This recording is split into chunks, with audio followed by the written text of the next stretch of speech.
Welcome to my kitchen, and today we're going to make the perfect ham with my magical Marsala glaze, a seductive, scrumptious sauce, a Marsala applesauce. I'm going to show you to make sweet potato fondant. And we finish it with Brussels sprouts with bacon. Mamma mia, somebody hold me back, they're beautiful. Today I'm going to share with you my story, how hard it was to find a ham in February. Come for the recipes, stay for the stories.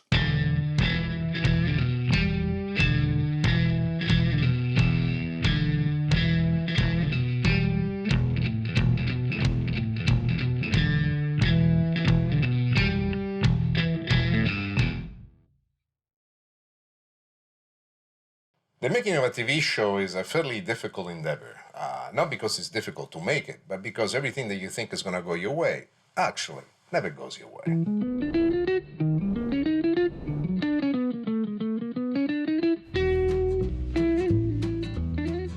Carissimi amici, benvenuti in cucina. My dearest friends, welcome to my kitchen. Today, I'm going to show you how to make the perfect baked ham. A fantastic idea for your home parties, for your holiday parties, and get the family involved. Let me show you how to make it.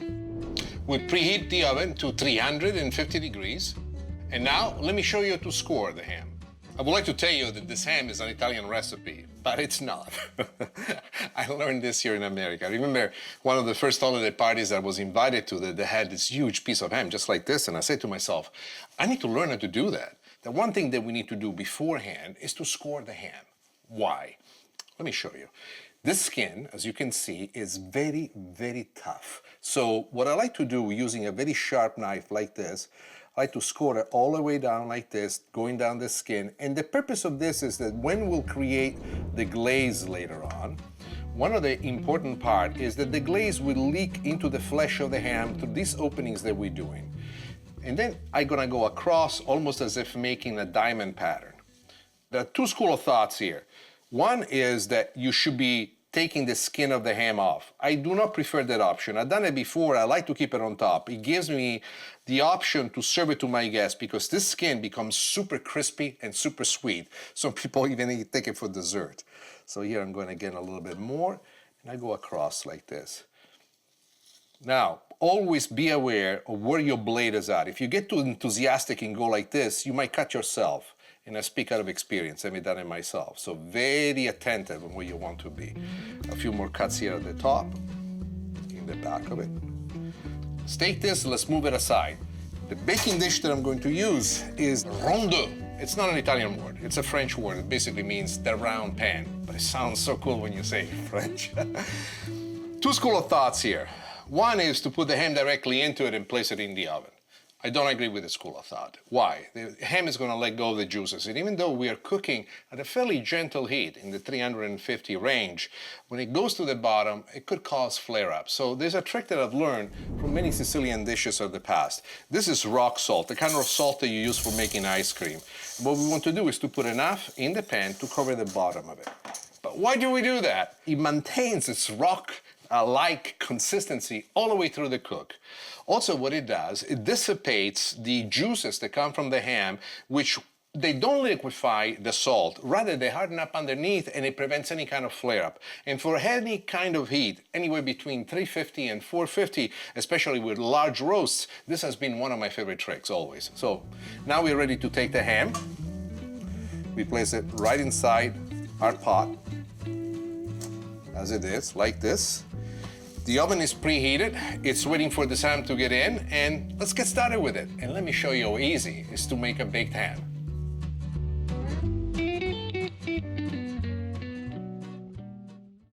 I have a specific story about a ham.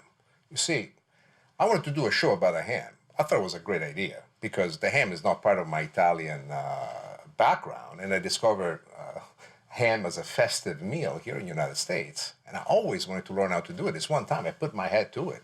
And it was right around the holidays. They had a little bit of a after Thanksgiving, so there were hams everywhere. I mean, they were just kind of giving them away.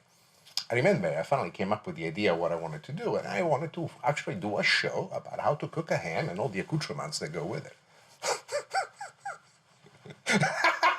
I remember going to the store. There's only one ham left.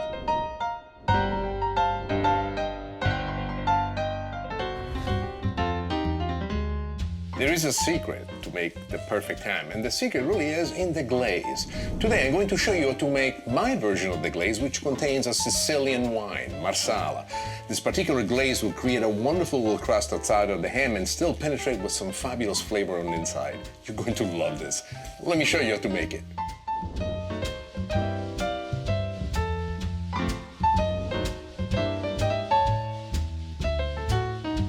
Here we are. The ham is cooking in the oven. It'll be there for quite a while longer. This is the perfect time for us to make the glaze. When I make the glaze, I follow a rule because of a huge mistake that I made in the past. Notice how big this pan is, and also notice the shape that this pan has. It's almost shaped as a bowl.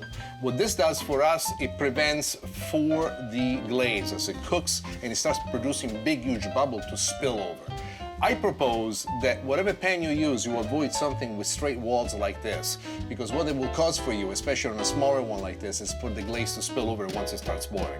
But let's get started. Let me show you how to do this, because this is very simple. I'm going to crank up the heat up a little bit. I'm going to start with the sugar. Together with sugar, we're going to put our butter. The next thing we're going to do, and this is not an American way of doing it, this is Marsala. Marsala is Sicilian wine. Why do I do that? I do that because it brings joy to me, and it's a variation that actually has a little bit of my own signature in it. Here is mustard. But why are we adding mustard? Well, there's so much sugar, we need to have something that is the yin and yang thing, and the mustard works wonderfully well in doing this. One of the things that I love about this technique is that all the ingredients go in at once, and here's going to be a mysterious ingredient for you as you've never seen it before. This is 2 cloves of garlic, which I have crushed. And I crushed them because I want the flavor of the garlic to go on the inside of it as well. So here we go with that. What we have in here is honey. Honey is going to increase the sweetness of it, but it will bring in a different kind of sweetness, one that we will taste on our tongue in a fantastic way. And then there is vinegar. You can use any kind of vinegar you want. However, in my opinion, the best kind of vinegar to use is the apple cider vinegar. And here we go with this. And here we have some onions, white onions, super finely chopped. And what I'm trying to do is to create a combination that brings all these flavors out in a unique form, rendering for us what I refer to often as the line in the middle. I call it the yellow line in the middle. I'm convinced that in everything that we cook and everything that we do in life, there's always one format that's the most revealing of them all. And this specifically is what I'm looking for. At this point, I'm going to crank up the heat a little bit, and you want to stir this until this starts to boil and it starts to reduce. What we're trying to do, we're trying to evaporate as much as of the water that's in here from the liquid that we put with the vinegar and with the Marsala.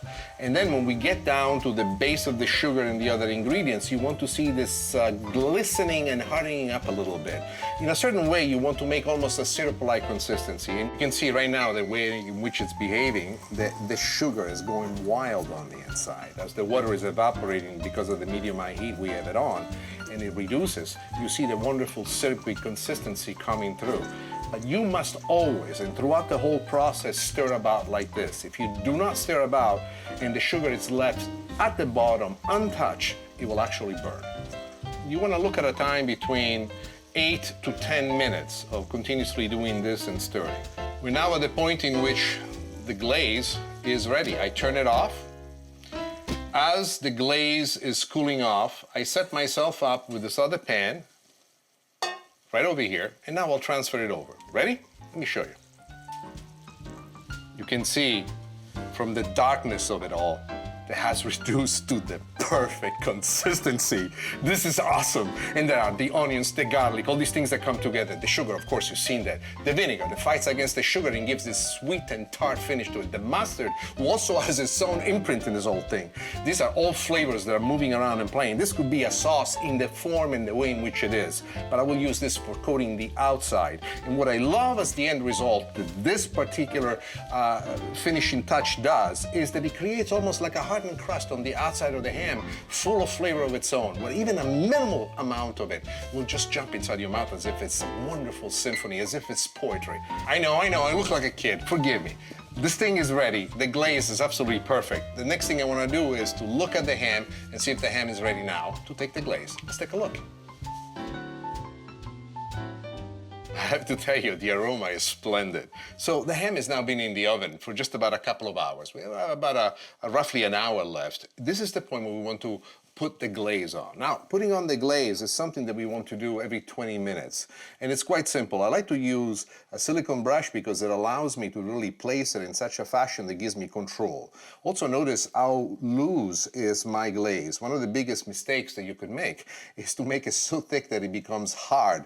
Remember, if you reduce the sugar too much, it hardens a lot. But look what a beautiful glistening that it takes. And this is really the painting part of it that I love the most. Making a ham, it's an artistic thing. And this is something that I just absolutely adore. All right, the glaze has been applied properly. And now we're gonna be doing this every 20 minutes until the ham has cooked completely. So let's take this back to the oven.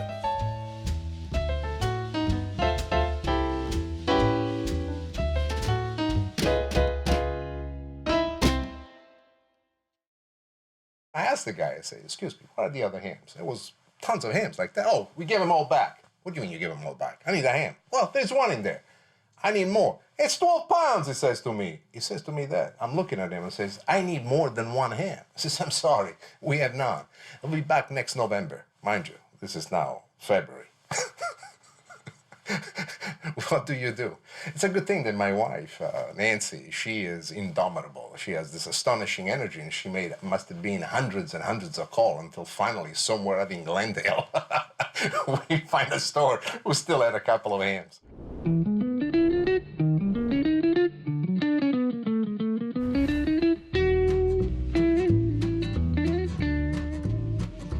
Well, if you know me, you know that I find a sauce for everything. And I have a fantastic sauce that I want to go along with this ham. It's made with Marsala and apple juice. Even though many times I call the apple juice applesauce, it's incredible.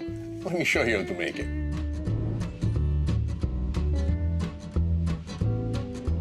I'm gonna start with some butter. Unsalted butter is what I prefer. And the reason why I prefer unsalted butter is because I want for the ingredients to talk by themselves. The butter is at the perfect consistency, starting to bubbling up. And this is when we want to start our ingredients. First thing we do, our mirepoix. What is a mirepoix? Mirepoix, it's a French word for the Italian word soffritto. This is an iconic beginning for any soup, any sauce, in which there's a certain amount of sophistication. Truly, all that it boils down to it is carrots, celery, and onion. You just want to cook this for a couple of moments, and here we go with the other ingredients. We're going to add now some bacon. Why bacon? I find the bacon brings to just about any sauce that I make, sometimes even fish sauces, an element that's totally unexpected. The smokiness of it, the beauty of it, and it gets along with just about everything. I lowered it now to medium. So you've seen the garlic. I'm starting right now to really identify the aroma of it. A little bit of time to give that wonderful addition that this herbs brings onto this. This is tomato sauce. Why? Why is it we're putting tomato sauce in something that's going to go on top of ham? The guiding motion here is given by the base, which is right here before us. This is going to give an expansion to the flavor. It's going to give also a coloring to everything that will have this beautiful darkness to it. What I want to do at this point, as I'm stirring, and it will be just for a couple of minutes, I want for this tomato sauce to coat the outside of every piece of vegetable that's in there, almost creating a small little crust. This will enhance the flavor of everything, but don't do it on high heat. Remember, when using copper, medium is good enough. Then the next thing that we do is it's apple juice, common apple juice. Here we go with this. The next thing we're going to do, and this is not an American way of doing it, this is Marsala. And this is the most important part. The best stock to use, if you have access to it, is veal stock. If you don't, beef stock. Now we're gonna bring this to medium high, and you're gonna stir this until it reaches a rolling boil. Most of the copper pans in my collection are at least 20 to 40 years old, and I have a couple of them that are almost 110 and 115, and I love them. I can honestly feel the energy of all those chefs that came before me. We're getting now to the rolling boil. So at this point, once we reach this rolling boil, and you can see the bubbles moving all the way around, I stop stirring, and I reduce the heat down to low. And you're gonna let this simmer without a cover, for a good 40 to 45 minutes. This is the ideal pan for the making of the sauce. And as you can see, most of the heat, as it slams against the walls, goes outward this way, but also at the same time, prevents the sauce from burning, and it gives it this gentle reduction over time. Let's let this sit now for the next 45 to 50 minutes, and then we'll come back and we'll strain it.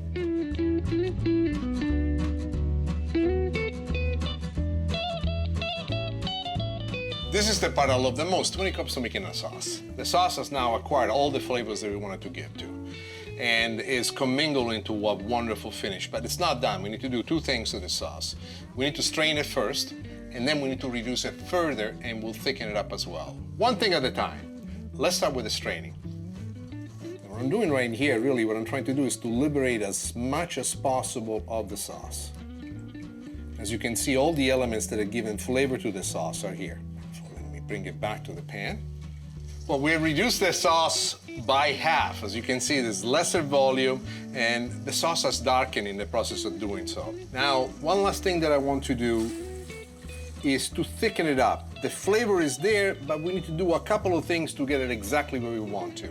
What I have here, it's a slurry. A slurry is equal parts of water in this particular case and cornstarch. What this does is that once it hits the hot liquid underneath, it starts to expand and it thickens everything underneath without really impairing the flavor. The constant stirring is to make sure the lumps don't form. I'm gonna lower it down now. There it is. We got the sauce that we want. There's one last thing that we need to do, and that is to taste the sauce, and we need to adjust for salt and pepper, which are the only things that I've not added. I quickly put my finger in here. This sauce is ready. We're going to move it here on the other side of the stove. We're gonna let it simmer for a bit longer just to keep it warm. The next thing I wanna do is to look at the ham and see if the ham is ready now. The ham has finished cooking. It's now resting. It's outside of the oven. We're cranking up the heat on the oven to 450 degrees because we need a much bigger heat in order to make this wonderful fondant with the sweet potatoes. So I went to the butcher and I asked for this particular cut that is called Rosetta. Rosetta is a piece of meat that only exists in the hind legs of the animal, and it's right at the joint when the leg comes into the hip. And it's a small, ugly piece of meat, but because of the enormous amount of blood circulation that comes through it, it's the tenderest part. And it takes ability to cut it out, and also takes ability to open it up, get all the filaments out, and just have it ready for the grill. I remember I was at the butcher in Palermo, and I asked him, "Do you have Rosettas?" And he looks at me and says, "Who's asking?"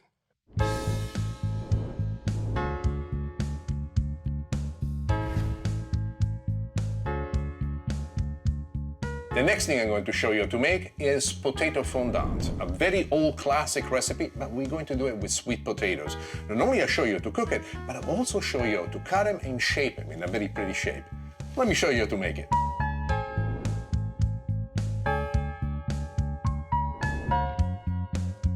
We need to shape the sweet potatoes. I'm going to use two different knives. One is a Japanese type of knife. The style of this knife is known as kiritsuke, and it's quite remarkable. Now, notice we have three pieces like this and the two edges. The two edges will do without, they do nothing for us. Now we need to shape this into the perfect shape. And if you can see, I'm doing it from the top, and I'm basically cutting every piece out, so we end up with a little rectangular piece like that. Why is this important for us? You see how this piece is completely different? It has a shape that's highly irregular. This kind of mandates a certain force regularity to it that ultimately will decorate. There's an enormous amount of waste, as you can see, but this is done because it's pretty, and this is the technique that I love to do for the fondants. These potatoes, unlike regular potatoes, have quite a bit of resiliency in everything that they do. So you need to have a very sharp knife to be able to get to this point. So these pieces are now gone. We get rid of the kiritsuke knife and we go with a simple paring knife. I'm taking right here the tip of the knife, and I'm going to bring it down as if I want to smooth this edge. Then I take it again here, and I take it down as if I want to smooth this edge. Now here's a piece of the skin, and I take it down as if to smooth this edge. This is the last edge that's left untreated, and we'll do it again. And what we do is, we have this beautiful piece, as you can see how perfectly shaped it is. Starting from this, this is where it's gone to.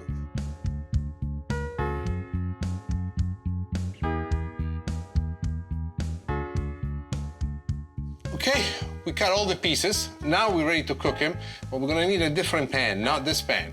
Let me show you the exact technique that we're going to use to get this to the exact consistency that allows this particular recipe to be called a fondant. I've learned this actually from the southern way of doing barbecue, where I've noticed that many times they always put some kind of oil or mustard on top of the protein to make the spices stick. So in this particular case, what I'm using is a brush with some extra light olive oil. Now watch what happens as we add the spices. Onion powder, garlic powder, paprika, salt and pepper. And that's all that you really want to do, not much more than this, but you want to cover it because the spices are going to give this wonderful flavor. Fondant is the name of a technique in which the potato is cooked by first creating a crust on the top of the potato peas, on the bottom of the potato peas, and they always have to be about this size. And then it's cooked in a pan until the crust is just about right. When you do this at home, you want to do this on medium heat. You're going to be on the range of 350 to 400, which is exactly what we want to do. We want to create a crust. Right now we're creating the crust in the bottom, then we'll turn it on the other side. What the crust will do for us, will kind of seal in all the flavors of what we're looking for. Now we're going to turn them and do this gently. Do not do it fast. The oil, if it splashes back, it will be a most unpleasant situation. But look how beautiful the crust is already. Before I add the stock, what I like to do is add butter to the pan, loaded with flavor.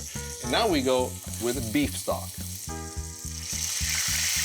It's going to insert an injection of flavor into the potatoes that right now all that they know is the Stellino special rub. Now we're ready to actually place these potatoes into the oven that's reached the temperature that we want, 450 degrees. And we'll leave it in there for about 40 to 45 minutes.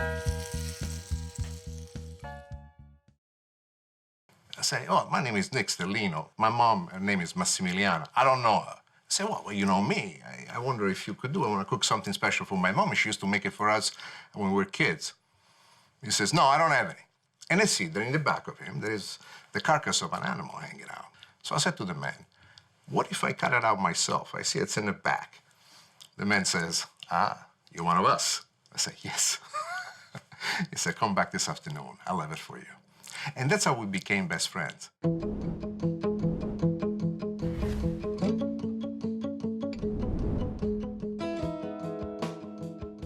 This next recipe is incredible. It features Brussels sprouts. For those of you who have tried them before, they're kind of odd unless you cook them perfect. And when you cook them perfect, they are better than ice cream. In this particular recipe, we even put some bacon. It's awesome and it's very simple to make. Let me show you how to make it. All right, we already browned the bacon. Now the next thing that I want to do with the Brussels sprouts that I cut in half is to parboil them. All that you need is about 3 to 4 minutes, and that will make it a lot quicker for us to cook it in the pan. I have the cast iron pan here in which I've left the oil in which I cooked the bacon, and in that oil we'll be actually cooking the Brussels sprouts. The Brussels sprouts are now being parboiling for the best part of 3 minutes, and it's time for us to take them out. And I'll be using this instrument because there's quite a bit of water in the pan, and I want to take advantage of this towel, not to absorb the water that's in the pan already, but rather to dry the Brussels sprouts that we have. Try to eliminate as much as the water. Don't push down, don't squeeze, don't break. Be gentle with everything that you do, exactly this way. There are two ways of going at this. One is to actually no parboil the Brussels sprouts and to cook it directly in the oven at 450 degrees. However, I find that I'm able to get the beautiful darkness that the oven generates on the cut part of the Brussels sprouts by actually using the cast iron pan. And then you want to turn it, and this is what I'm looking for. This to me is what really brings out the fantastic flavor. Remember, they had parboiled now for quite a while. I mean, we kept them in there for 3 to 4 minutes, so they're somewhat soft already. But what I've done is I cooked them 3 minutes on this one side, and I'm gonna cook another 3 to 4 minutes on the other side, and they'll be done. Basically, we're ready to serve them at that point. That's why this is so easy to make, and it is so full of flavor. Plus, the mix that it will have with this is just awesome. Everything is ready. All that we need to do is to take out the fondant potatoes that finish cooking in the oven and carve the ham. And then we're ready to serve.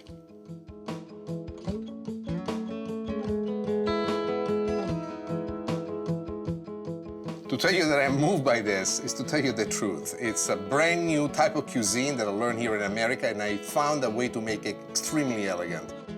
There is no reason why you cannot turn your own home into your favorite restaurant. And this plating is absolutely exceptional.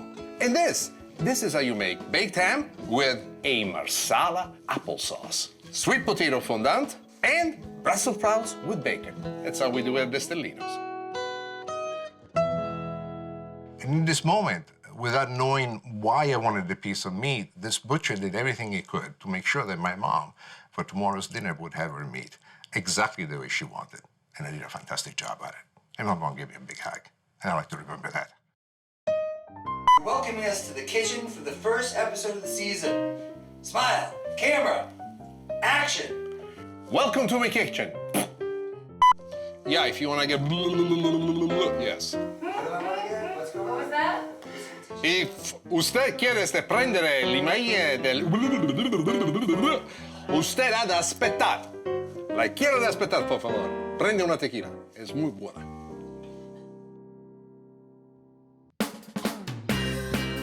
Visit nickstellino.com for more recipes, culinary tips, and more information about Nick Stellino, storyteller in the kitchen.